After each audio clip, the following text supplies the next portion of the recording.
Hello everybody and welcome back to my channel ShareX India.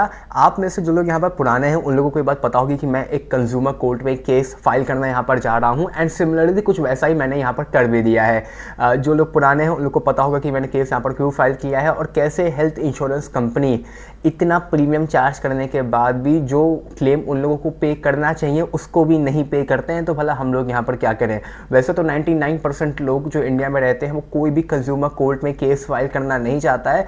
देखो, due to the obvious reasons कोई भी यहाँ पर कोर्ट कचहरी के चक्कर नहीं काटना चाहता है। तो कि मैंने भी जो केस फाइल किया है उसकी जो ड्यूरेशन मुझे यहाँ पर वकीलों ने बताई थी वो लिटरली मतलब बहुत ही ज़्यादा थी। 1 साल 1.5 साल की मतलब एक लिमिट है कि इतने टाइम तक आपका केस यहाँ पर चलेगा विद अ स्मॉल मतलब जो एक स्मॉल अमाउंट के लिए। तो एक ऑब्वियस सी बात है, उतने छोटे मोटे अमाउंट्स के लिए यहाँ पर कोई फाइल करना नहीं चाहता है। लोगों को पता नहीं होता है कि हम लोग जीतेंगे कि नहीं जीतेंगे और केस फाइल करेंगे अगर आप लोग यहाँ पर तो वकील वगैरह जो भी आप लोग यहाँ पे एडवोकेट हायर करेंगे तो उसको आपको पे करना होगा। सिमिलरली मैंने भी उनको अपनी पॉकेट से अभी पे किया है और वो जो अमाउंट मुझे यहाँ पर क्लेम नहीं मिला था वो भी मैंने अपनी पॉकेट से यहाँ पर पे किया था। तो कई रीजन्स रहते हैं जिसकी वजह से कोई भी खासकर इंडिया में तो कंज्यूमर कोर्ट में केस फाइल नहीं करना चाहता है। एक्सप्लेन करता हूँ पूरा फंडा कि यहाँ पर हुआ क्या। सारे पेपर वर्क वगैरह भी मैं यहाँ पर लेके बैठा हूँ। पेपर वर्क काफ़ी सारे मेरे पास, तो जो मतलब क्या है वो सारे मैं भी आप लोग को यहाँ पर दिखाऊंगा स्क्रीन पे, वरना मैं आप लोग के साथ शेयर कर दूंगा तो क्या ऐसे तो कुछ दिखने में आपको समझ में नहीं आएगा, लाइट वगैरह आ रही है। बाकी मेरा जो इंश्योरेंस था वो ये था, मेरा केयर हेल्थ इंश्योरेंस, केयर ये लिखा हुआ है, इसी का मेरा हेल्थ इंश्योरेंस था। And I would not recommend to buy this bullshit because मेरा एक्सपीरियंस यहाँ पे ख़राब था। एंड सिमिलरली अगर मेरे खिलाफ रेपुटेशन ख़राब करी है इस कंपनी ने तो मैं किसी भी क्लाइंट को अपनी ये रिकमेंड नहीं करने वाला हूँ। एंड चलो वीडियो की शुरुआत करते हैं। देखो तो सीन कुछ ऐसा हुआ, फेब में मेरा पेपर था, उसी के बाद उससे पहले भी मेरी मदर यहाँ पर एडमिट हुई थी हॉस्पिटल में।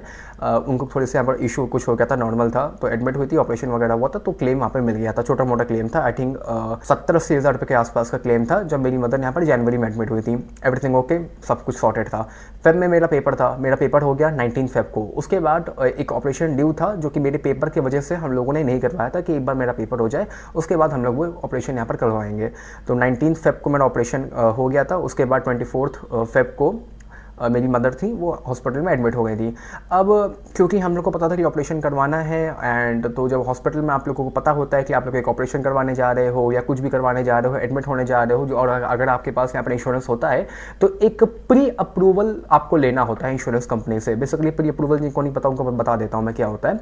अगर आप हॉस्पिटल में एडमिट होने जा रहे हो, ठीक है, किसी भी सर्जरी के लिए या ऑपरेशन के लिए या किसी भी चीज़ के लिए, और अगर आपके पास उस चीज़ का इंश्योरेंस है तो you just have to inform the company कि यार मैं एडमिट हो रहा हूँ, या मेरा तो जैसे मेरा जो इंश्योरेंस है वो फैमिली वाला है तो उसमें मैं, मेरे फादर, मेरी मदर, मेरी सिस्टर, 4 लोग आते हैं। तो उसमें होता है कि आप अगर एडमिट होने जा रहे हो तो आप सिर्फ अपने जो इंश्योरेंस कंपनी है उनको बता दीजिए ताकि वहाँ से जितना भी खर्चा पानी होगा वो सारा वो लोग यहाँ पर कवर कर लेंगे, जो जो चीज़ें उसमें कवर होने वाली होंगी। तो वैसे उसी को एक प्री अप्रूवल कहते हैं। तो हम लोगों ने एक प्री अप्रूवल फॉर्म भर के इंश्योरेंस कंपनी को दिया। अगर मैं आपको लोगों को दिखाऊँ भी तो वो भी मेरे पास ओके, मैं उसको स्क्रीन पे ऐड कर दूंगा तो आप लोग को वहाँ पर अच्छे से देखने के समझ में आ जाएगा। तो सिमिलरली प्री अप्रूवल फॉर्म में हम लोगों ने क्लेम कंपनी जो कंपनी थी इंश्योरेंस की उसको यहाँ पर केयर उनको इंटीमेट किया और 3.5 लाख रुपए का एक एस्टिमेटेड बिल बताया जिसमें सब कुछ यहाँ पर लिखा हुआ है। आप लोग स्क्रीन पर देख सकते होंगे कि कितना खर्चा होगा ऑपरेशन में, कितना खर्चा होगा रूम में, कि रोबोटिक में कितना खर्चा आएगा, ऑपरेशन में कितना खर्चा आएगा, वगैरह वगैरह वगैरह सारी बातें हम लोगों ने वहाँ पर लिख के 3.5 लाख रुपये का ये रहा ताज़ा प्री अप्रूवल का फॉर्म। ये हम लोगों ने नहीं, बेसिकली हॉस्पिटल एक चीज़ करता है, हॉस्पिटल ने खुद ही फिल किया, हॉस्पिटल ने साइन किया, हॉस्पिटल ने उसमें लिखा भी कि जो भी चार्जेस हम यहाँ पर डिस्क्लोज कर रहे हैं वो ऊपर नीचे भी हो सकते हैं तो उसके लिए भी प्रिपेयर्ड रहिएगा। ये करके उन्होंने प्री अप्रूवल के लिए उस फॉर्म को भेजा। उसके बाद वो जो प्री अप्रूवल का फॉर्म था हमारी जो इंश्योरेंस कंपनी थी केयर वाली, उन्होंने उसको अप्रूव भी कर दिया और ये रहा वो अप्रूव फॉर्म। इसका भी मैं आप लोग को स्क्रीन पर दिखा दूंगा। यहाँ पर देख सकते हैं कि 3.5 लाख रुपये में कंपनी ने हम लोगों को 1.5 लाख रुपये भेज भी दिए। अब आप लोग कुछ कहेंगे कि 1.5 लाख भेजे पूरे क्यों नहीं भेजे। देखो पूरे बाद में भेजते हैं, इसमें कंप्लीट प्री अप्रूवल आ गया, ठीक है। तो अच्छा प्री अप्रूवल आ भी गया और सेकेंडली हम लोगों को देखो एज अ लाइक मैं अपनी बात करूँ तो मुझे इंग्लिश पढ़ना आती है, मैं तब गधा भी नहीं हूँ। तो मेरा जो इंश्योरेंस था, अगर मैं उसका भी फोटो आपको दिखाता हूँ, इंश्योरेंस के पेपर ये रखे हुए हैं मेरे पास, आप लोग को अगेन स्क्रीन पर दिखेंगे नहीं, इसमें अगर आप लोग देखेंगे भी तो यहाँ पर मेरे जो इंश्योरेंस है इसमें जो जो चीज़ें कवर्ड है उसमें रोबोटिक की क्लेम लफड़ा है। रोबोटिक आता है एडवांस टेक्नोलॉजी डे केयर में, वहाँ पर अप टू सम इंश्योर्ड का क्लेम मुझे यहाँ पर मिलना चाहिए था जो कि मुझे नहीं मिला। अब बात आती है जिस दिन यहाँ पर डिस्चार्ज हुए थे उस दिन फाइनल बिल वहाँ पर गया तो फाइनल बिल जैसा कि प्री अप्रूवल में आप लोगों ने फोटो देखी थी 3.5 लाख रुपए के आसपास का, सेम वैसा ही फाइनल बिल उस दिन हॉस्पिटल ने वहाँ पे भेजा और हॉस्पिटल का नाम था मेदांता। ये रहा मेदांता का बिल और मैं अगेन आपको स्क्रीन पे फोटो दिखा दूंगा क्योंकि यहाँ पर दिखाना थोड़ा सा टिपिकल है। आप देख सकते हो यहाँ पर ये रहा पूरा बिल और 3.5 लाख रुपये, 3.5 लाख रुपए का ये रहा बिल जो हॉस्पिटल वालों ने उस दिन बनाया। ये रहा 3.5 लाख रुपए का बिल, इसमें रोबोटिक का 1 लाख रुपए ये टॉप पे लिखा हुआ है। और इस रोबोटिक का जब उस दिन सुबह डिस्चार्ज होना था तो जब फाइनल बिल हम लोगों ने क्लेम के लिए भेजा हॉस्पिटल वालों ने, तो उन्होंने इस रोबोटिक को सैंक्शन नहीं किया, अप्रूव नहीं किया और लिटरली वो जो लोग रीज़न भी नहीं बता रहे थे और क्लेम एक बार नहीं भेजा, एक बार भेजा रिजेक्ट हो गया, तो उन्होंने दोबारा क्लेम भेजा सेकेंड टाइम। और सेकेंड टाइम जब उन्होंने क्लेम भेजा तो उसमें लिखा भी कि इसको आप लोगों ने शायद गलती से अलाउ नहीं किया तो उसको प्लीज़ रीचेक कर लीजिए, इसकी फोटो में डाल दूंगा। सेकेंड टाइम जब उन्होंने भेजा अगेन वो डिस्चार्ज हो गया और एक बार जब क्लेम वहाँ से आता है तो 3 घंटे लगते हैं आने में, तो एक बार भेजा 3 घंटे बाद उसका अप्रूवल आया, रिजेक्ट हो गया। दोबारा भेजा लिख के कि शायद आपने गलती से इसको अप्रूव नहीं किया होगा, तो दोबारा 3 घंटे बाद आया, उन्होंने फिर वो डिसअप्रूव कर दिया। और लिटरली उन्होंने जो रीज़न लिखा था अभी वो भी मैं शेयर करूँगा आप लोग के साथ, 4-5 बार वो सेम रीज़न आ रहा था, आज तक वो रीज़न उनका वही है। उसके बाद जब तीसरी बार हॉस्पिटल वालों ने भेजा तो एक बार मैंने कॉल करके बोला कि सर इशू क्या है, आप लोग पास क्यों नहीं कर रहे हो? तो उन्होंने कॉल पे बोला सर कि 1 लाख रुपए का ये क्लेम है, ये गलत है, ये है, वो है। अब वो दुनिया भर की गाथा गाने लग गए कि इतना बिल नहीं बनना चाहिए था, ये हो गया, वो हो गया। और सर इतने बड़े हॉस्पिटल में ऑपरेशन मेरी मदर का कैंसर का हुआ था, ठीक है, कैंसर में उनके यूट्रस और ओवरीज वगैरह निकले थे, तो कैंसर का ऑपरेशन था बेसिकली, इतनी चीज़ें निकली थी। तो 1 लाख रुपए रोबोटिक में खर्चा आया था एंड आई डोंट थिंक इतने बड़े हॉस्पिटल में मैनुअल भी कोई 50-60 हज़ार में करने वाला है। भाई रोबोट्स इतना चार्ज कर रहे थे, तो उन्होंने रोबोटिक में कुछ डिस्काउंट वगैरह लगा के बिल थोड़ा कम बनाया था।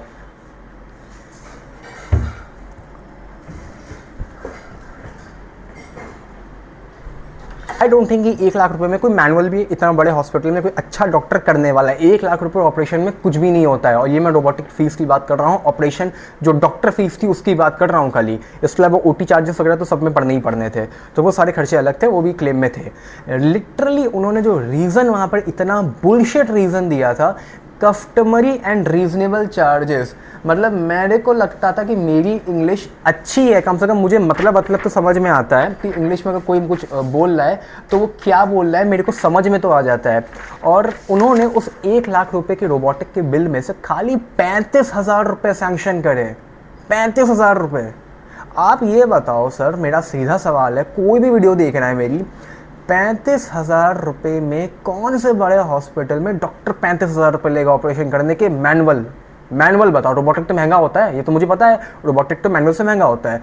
मैनुअल भी कौन डॉक्टर 2025 में इतने बड़े हॉस्पिटल में 35,000 में ये काम कर रहा है? My question is this, even I asked this question to the customer care and they were silent. उनको तो कोई काम वाम होता नहीं है, तो वो तो चुप्पी साथ के बैठ गए। उस 1 लाख रुपए के बिल में से उन्होंने 65,000 रुपये काट लिए। ये भी मैं आप लोग को स्क्रीन पर दिखा दूंगा, देख सकते हो। 65,000 रुपये उन्होंने यहाँ पर काट लिए। और जो रीज़न यहाँ पर उन्होंने लिखा हुआ है इस बॉक्स में, वो लिखा है robotic charges will be paid as payable as customary and reasonable and as customary.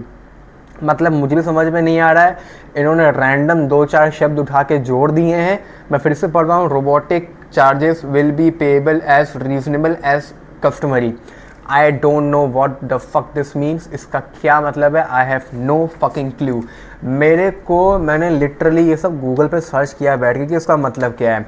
फिर मतलब में थोड़ा बहुत ये समझ में आया कि कोई भी हॉस्पिटल, एक जनरल बात समझ में आई कि अगर कोई भी एक हॉस्पिटल 10 रुपये के काम का बिल अगर 100 रुपये बनाता है तो इस चीज़ का वो मतलब होता है। ठीक है, अंडरस्टूड। अब यहाँ 2 बातें हैं। पहली बात तो 35,000 में तो कोई मैनुअल भी नहीं करने वाला, तो आई डोंट थिंक ये काम 10 रुपये का था या ये काम 35,000 रुपये का था। सेकंड, अगर ये काम 35,000 रुपये का था तो प्री अप्रूवल फॉर्म में जब हमने आप लोगों को भर के भेजा था तब क्या आप लोग सो रहे थे, झक मार रहे थे? ये मुझे बताओ। जब वहाँ पर साफ लिखा हुआ है, फिर से फोटो दिखाता हूँ कि ये देखो, रोबोटिक में 1 लाख रुपये का खर्चा यहाँ पर साफ लिख के उन्होंने भेजा है, इन्होंने उसको अप्रूव कर दिया। तब क्या सो रहे थे तुम? तब बताना चाहिए था ना। ओवर द कॉल बात हुई। अब कॉल में भी 2 अलग डिपार्टमेंट है, एक उनका डिपार्टमेंट है क्लेम का और एक डिपार्टमेंट है सेल्स का। पहले मैंने बात करी क्लेम डिपार्टमेंट से कि आप लोग क्यों नहीं फाइल कर रहे हो। उन्होंने मुझे भाई उनको तो बचना था, वो तो कुछ भी बताना मुझे शुरू कर देंगे। उन्होंने मुझे बताना शुरू कर दिया कुछ भी। ठीक है, तो मैं उनकी बात सुनता गया। उसके बाद बातें हुई, बहस हुई, खूब रिकॉर्डिंग हुई। रिकॉर्डिंग इस चीज़ की मैं आप लोगों को कुछ मिलती है तो सुना दूंगा, वरना वो लोग इसको डिनाई कर रहे थे और वो लोग लिटरली रैंडम कुछ भी कह रहे थे, सर नहीं मिलेगा आपको क्लेम, आपको जो अपना स्टेप उठाना उठा लीजिए। क्योंकि बात थोड़ी सी हीटेड हो गई थी, ऑब्वियसली हीटेड हो जाएगी, क्योंकि उस दिन वहाँ पर 4 बार हम लोगों ने क्लेम फाइल किया, हर एक बार में 3 घंटे का पॉज हो जाता था। एंड मेरी मदर पूरा मतलब 4 बार तो 3 इंटू 4 12 घंटे तक फालतू में वहाँ पर एडमिट रही हॉस्पिटल में, ऊपर बैठी नहीं। उनको ना वो लोग डिस्चार्ज कर रहे थे, वहाँ पे वो गंदे संदे थे ना, मतलब घर आना होता है, घर आए आदमी नहाए तो हॉस्पिटल से 1 हफ्ते में एडमिट था। तो आप लोग बात समझ रहे हो ना वो सारी बातें। तो मेरी मदर को 12 घंटे तक वहाँ पे फालतू में हॉस्पिटल के रूम में बैठाया रखा गया, डिस्चार्ज नहीं किया गया, obviously because of the claim. ठीक है, और क्लेम तो रात तक नहीं आता, तो रात में हम लोगों ने अमाउंट वहाँ पर पे किया। काम सुबह 12 बजे दोपहर में होना था, वो रात में 10:30 बजे हुआ, 10:30 बजे डिस्चार्ज हुए। उसके बाद 1 घंटे तक हम लोग यहाँ पर घर आए, फिर फ्री हुए। अच्छा, अब उनका जो कस्टमर अपने जो सेल्स डिपार्टमेंट है उसकी रिकॉर्डिंग में सुनाता हूँ। डे स्टिल से मेरे रिकॉर्डिंग है, सुनो आप लोग, कि अगर मैं उनसे मेरा जो इंश्योरेंस है वो केयर कंपनी का है और सुप्रीम प्रोडक्ट है, जैसे केयर कंपनी हो गई और केयर कंपनी में कई इंश्योरेंस आते हैं, तो मेरा जो इंश्योरेंस है वो सुप्रीम वाला है, कि सुप्रीम में कैसे क्लेम मिलेगा, तो वो लोग अभी भी कहते हैं। बताइएगा, शायद से मुझे आपका केयर सुप्रीम के बारे में बात हो रही थी ना। जी हाँ। केयर सुप्रीम में सर ये बताइएगा, जो रोबोटिक वगैरह होता है उसमें कितना क्लेम मिलता है? पूरा 100%। 100% लाइक व्हाट? आपको सब इंश्योर, आप तो जितना आप सम इंश्योर लोगे हाँ हाँ, नहीं, आप बोली। जित जितना आप सम इंश्योर लोगे ना, उतने तक का अमाउंट आप यूज कर सकते हो at a time claim, robotic surgery, biotic surgery, सब चीज का। अच्छा, एंड कोई इफ एंड बट? सॉरी? कोई इफ एंड बट मतलब कोई रीजन जिसकी नहीं वजह नहीं से? नहीं, कोई इशू नहीं है सर, उसका पूरा क्लेम मिलता है आपको सम इंश्योर हर जगह। आपको जो हमारा केयर सुप्रीम प्लान है हाँ। उसका भी आपको सम इंश्योर रहेगा, आईसीयू का भी आपको सम इंश्योर रहेगा, एडवांस टेक्नोलॉजी मेथड जो रोबोटिक सर्जरी आ जाती है वो भी आपका फुल सम इंश्योर रहेगा। कहीं पर भी आपका ऐसा नहीं कि 1% 2% ऐसा नहीं है। अच्छा, जितना भी आप बिल सम इंश्योर बनेगा हाँ हाँ, उतना पूरा मान लीजिए क्लेम। 10 लाख की पॉलिसी है, 10 लाख पूरा एट अ टाइम क्लेम आप यूज कर सकते हो किसी भी चीज के लिए। समझ गया मैं, ठीक है। हाँ अच्छा, ये बताइएगा कि ये जो आपका क्लेम डिपार्टमेंट है ये अलग है या आप ही लोग देखते हैं? हाँ, लाइक क्लेम डिपार्टमेंट हमारा अलग है, पर क्लेम टीम हमारे साथ में बैठती है। मैं डायरेक्टली कंपनी के टोल फ्री डिपार्टमेंट से बात कर रहा हूँ। आप कंपनी के टोल फ्री नंबर कॉल करोगे ना और मेरा अच्छा। नाम बोलोगे, मेरा एम्प्लॉय आईडी बोलोगे, मेरा नाम कॉमेक्स है, मेरा एम्प्लॉय आईडी है 553895, आपकी कॉल डायरेक्टली मेरे पे कनेक्ट हो जाएगी। अच्छा आपका रिलेशनशिप मैं इधर बैठ ही रहूंगा। हाँ, देखा, उन लोग का तो अभी भी कहना है कि अगर आप लोगों ने केयर सुप्रीम बाय किया है तो 100% ऑफ द सम इंश्योर्ड आप लोग क्लेम यहाँ पर ले सकते हो, बट उन्होंने यहाँ पर क्लेम मुझे नहीं दिया।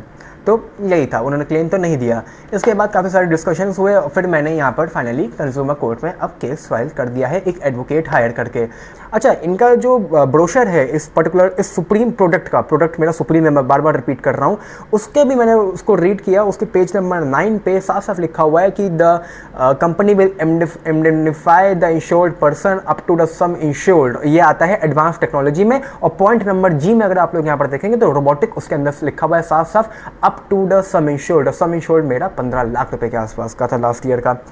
ठीक है, मतलब जब भी मेरी मतलब एडमिट हुई थी उसके बाद खत्म हो गई पॉलिसी, तो हम लोगों ने रिन्यू कराई। तो इसी चक्कर में इस बार तो रिन्यू करा ली, अगली बार तो ना कराने वाले। तो यही सब था। तो अब हम लोगों ने कंज्यूमर कोर्ट में यहाँ पर केस फाइल किया है।